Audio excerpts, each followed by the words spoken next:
Blast Premier, Cloud9 немесе Na'Vi қай команда жеңді. Қазақстанның күзгі кубогы осы жексенбіде. League of Legends бойынша Worlds 2023 чемпионатының нәтижелері қандай? Бәріне сәлем, бұл Сайбер алаң және оның жүргізушісі мен Аружан. Бұл біздің кезекті жаңалықтар топтамамыз. Бізбен бірге болыңыздар.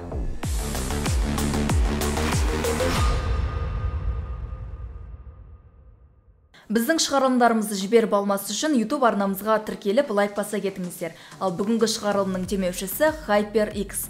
Естеріңізде болса, біз өткен шығарылымда Kingston компаниясынан сыйлықтар салынған керемет сөмкені ойнатқан болатынбыз. Және кеше, яғни сәрсенбі күні тікелей эфирге шығып, біз жеңімпазды анықтадық. Сонымен Kingston компаниясынан сөмкені ұтып алған ол Bako KS атты қолданушы. Сізді шын жүректен жеңісіңізбен құттықтаймыз. Бәріне сәлем, бұл Сайбер алаң және оны жүргізетін мен Аружан. Өздеріңіз білетіндей, біз әр сенбі сайын өзіміздің жаңалықтар топтамасын түсіреміз және бүгін 11-ші шығарылымымызды түсіндірмес бұрын өткен аптада жариялаған байқаудың нәтижесін анықтамақпыз. Біз өткен аптада Kingston компаниясынан ішіне сыйлықтар салынған осындай керемет сөмкені ойнатқан болатынбыз. Ойын шарты бойынша сіздер біздің YouTube арнамызға тіркелгеніңізді растайтын скриншотты өздеріңіздің Instagram парақшаларыңызға біздің Сайбер алаң парақшасын белгілеп, сторисқа салуларыңыз керек еді. Енді жеңімпаздарымыздың ішіне бізде анықтайтын болсақ 27 қатысушы сторисқа белгілеген екен. Қазір бұны біз рандомайзер арқылы анықтаймыз. Мінеки, көріп отқандарыңыздай 27 қатысушы болғандықтан 27 деп жазам. Ал жеңімпаз кім екен? 1, 2, 3.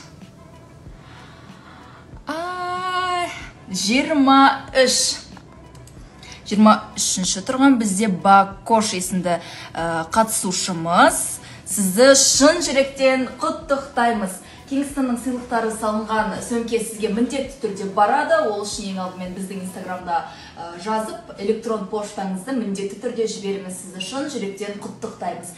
Бұл тікелей эфирді көріп үлгермеген болсаңыздар, біз бұны Instagramымызға міндетті түрде саламыз және ертеңгі шығатын жаңалықтар топтамасына да міндетті түрде шығарамыз. Бәріне сәттілік, рахмет қатысқандарыңызға. Сау болыңыздар. PUBG Mobile бойынша қазақстандық Рухи Спортс командасы топтық кезеңнен өтіп, финалға бір қадам жақындады. Егер команда қарсыласын жеңсе, онда біз оларды гранд финалда тамашалаймыз. Турнир 8-10 желтоқсан аралығында Стамбулда өтеді. Қатысушыларға шын жүректен сәттілік тілейміз. Естеріңізге сала кетейін, Қазақстанның Canina Power командасы да қызыл топта болды. Өкінішке қарай ойыншылар рейтингтің төменгі деңгейіне түсіп, турнирден шығып кетті. PUBG Mobile бойынша Қазақстанның Аламан 2023 турнирі өтіп жатыр. Іріктеу кезеңі 13-15 қарашада болған. Турнирге өткен 32 команда 20 және 21 қарашада онлайн плей-оффқа қатысты. Ал финалға жолдама алған 16 команда 27-сі 30 қарашада жүлде орынға таласады. Барлық жүлде қоры 2.100.000 теңге, ал бірінші орын алған командаға 800.000 теңге беріледі. Pinger Pro киберспорт платформасы Танды роботтың қолдауымен CS2-ның жанкүйерлеріне жаңа чемпионат өткізеді. Турнирге кез келген елдің ойыншылары қатыса алады. Жалпы жүлде қоры 700.000 теңге. Бұдан бөлек техникалық құрылғылар да сыйға беріледі. Финалға өткен командалар Алматыдағы AGGI аренасында бақ сынасады. Топтық кезең 23-24 қарашада, ал плей-офф 25 қарашада өтеді. Ал финал желтоқсанға жоспарланған. Барлық қатысушыға сәттілік тілейміз. Қазақстан Республикасының күзгі кубогының финалына тым аз қалды. Ол алдағы демалыста, яғни 26 қарашада сағат 12:00-де Қазақфильм киностудиясында офлайн өтеді. Келіп тамашалайым десеңіздер, кіру тегін.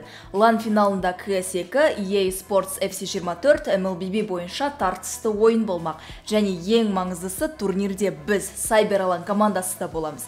Егер біздің арнамызға байланысты ұсыныстарыңыз, пікірлеріңіз болса, немесе жай ғана сөйлескілеріңіз келсе, біз сіздерді қуана-қуана қарсы аламыз. Турнирде кездескенше. Американдық Cloud9 киберспорт клубы Overwatch 2 және Hearthstone құрамдарын жабу туралы шешімге келді. Бұдан бөлек дисциплиналар бойынша контент-мейкерлермен де жұмыс істемейтін болды.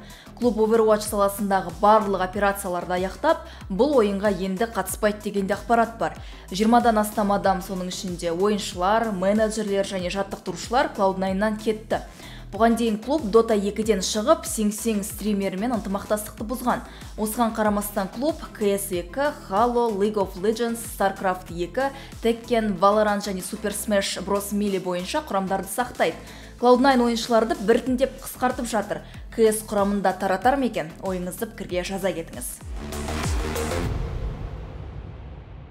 ESL турнир операторы өзінің негізгі шараларында слоттарды бөлу жүйесіне және іріктеу тәртібіне өзгерістер енгізді.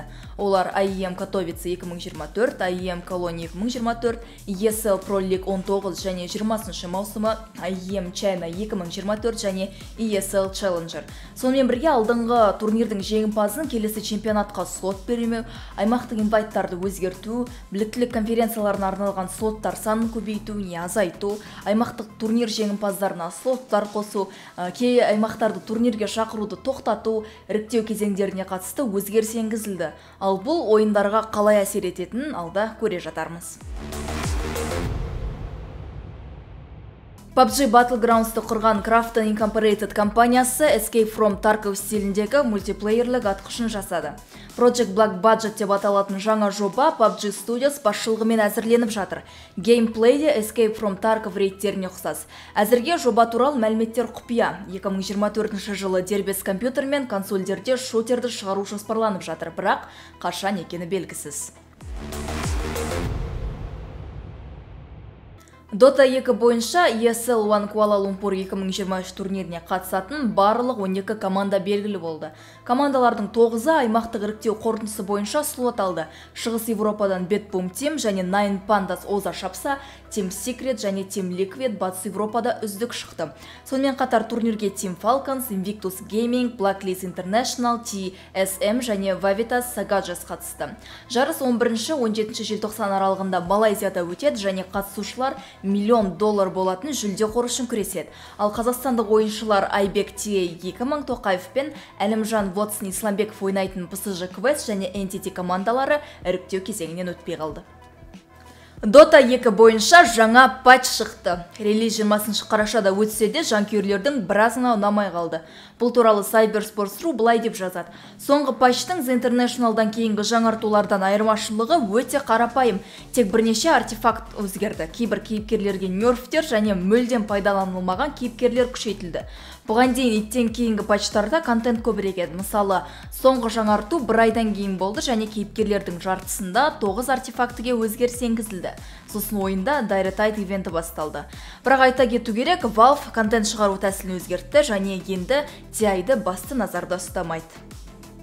Dota 2 бойынша Team Spirit Керия Илья Ятора Мулярчук Айбек Тие 2000 Тоқаев пен Әлімжан Вотсын Исламбековтың ойындары туралы пікір айтты. Соңғы инт жеңімпазының айтуынша, Айбек ойындағы әртүрлі жағдайға тез икемделіп, соған сай шешімдер қабылдайды. Ол сондай-ақ Айбектің кейіпкерлерінің пулының үлкен екенін және оның командалық ойыншы екенін айтты. Ол командаға жақсы жоспар құруға көмектесу үшін алғашқы таңдалған кейіпкерлерді жиі ойнайтынын да айтты. Ал Вотсон болса, көбінесе соңғы таңдалған кейіпкерлерде ойнайды дейді. Ал сіз қалай ойлайсыз? HLTV Counter-Strike Asian Championship 2023 үздік ойыншылардан тұратын символдық құраманы жариялады. Бұл жолы ростердің капитаны Face Clan'нан Финн Карриган Андерсон болса, ал оның тиммейті Робин Робсколь люркер позициясын алды. Николай Дэвид Риц мерген болса, Энтри Боб, Меджамин, Блейн Ф. Бремер тағайындалды. Құрамды саппорт Джимми Джимфат Сало жабады. Бұл ойыншылар Қытайдың Шанхай қаласында өткен турнирді жеңіп, CSGO тарихында ұмытылмас ойын көрсетті. Counter-Strike 2 бойынша Betboom Dacha 2023 турниріне жабық іріктеу 11-21 қараша аралығында өтті. Онда командалар LAN кезеңіне 2 слот үшін таласты. Нәтижесінде Astralis, Virtus Pro, Cloud9, Betboom Team, Furia eSports және Heroic турнирге бірден барады. Ал Spirit және MIBR командалары іріктеу арқылы өтті. Турнир 5-10 желтоқсан аралығында Дубайда өтеді. Онда 8 команда $300 мың жүлде қорына таласады. Пари Плейс турнирінде CS2 бойынша чемпион болған Nine Pandas командасын құттықтаймыз. Финалда олар Anubis, Overpass және Mirage карталарында керемет ойын көрсетіп, Eternal Fire командасын 3-0 есебімен жеңді. Денисис Костиннің ұжымы $20,000 жүлдеге ие болды. Ал Пари Плейс турнирі Сербияның астанасы Белградта өтті. Жалпы жүлде қоры $100,000 болатын.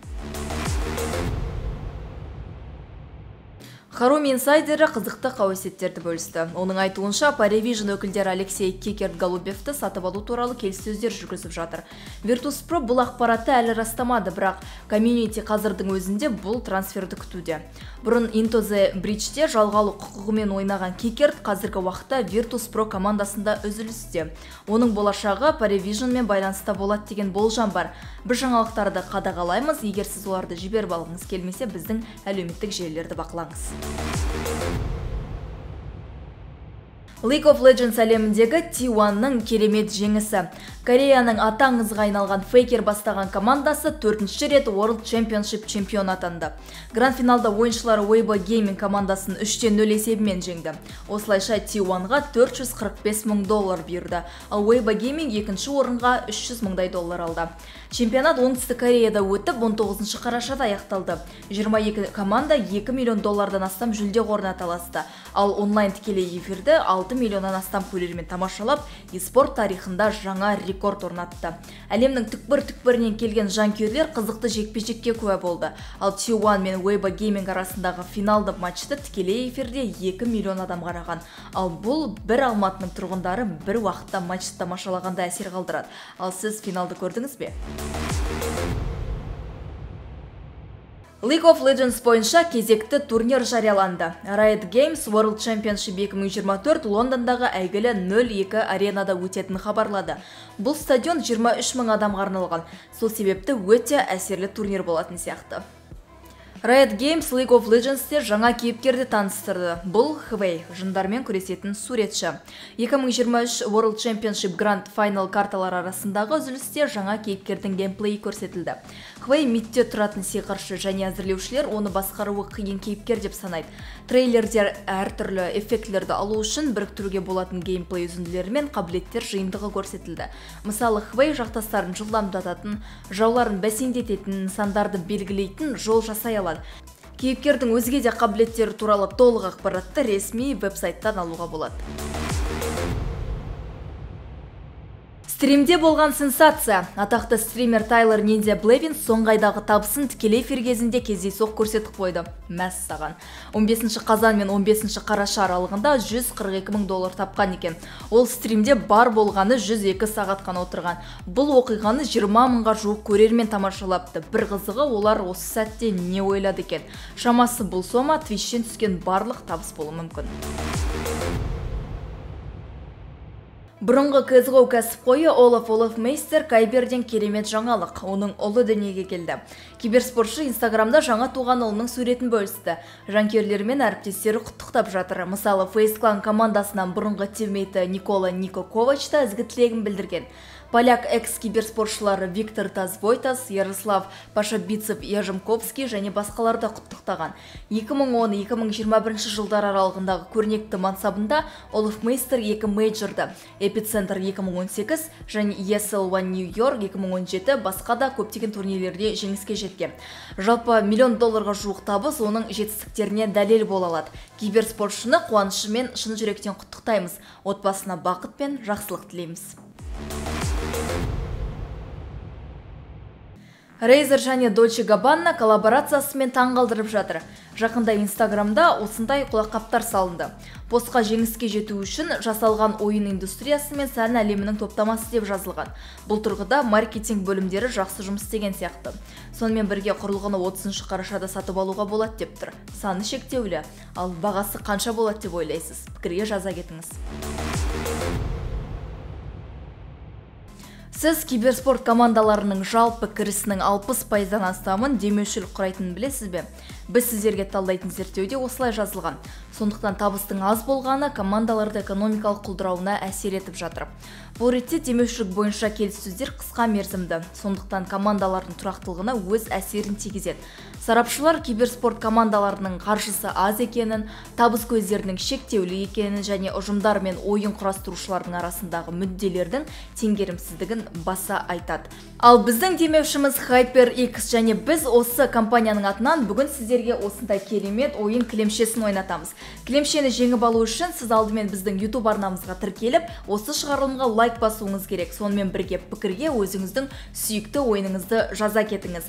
Ал біз жеңімпазды пікір, яғни комментарий жазғандардың арасынан келесі сәрсенбіде тікелей эфирде рандомайзер арқылы анықтаймыз. Ендеше сәттілік. Біз Cyberallan командасы Қазақстандағы киберспортты дамыту және киберспортқа қатысты қазақ тілінде ақпарат тарату мақсатында апта сайын осындай жаңалықтар салып отырамыз.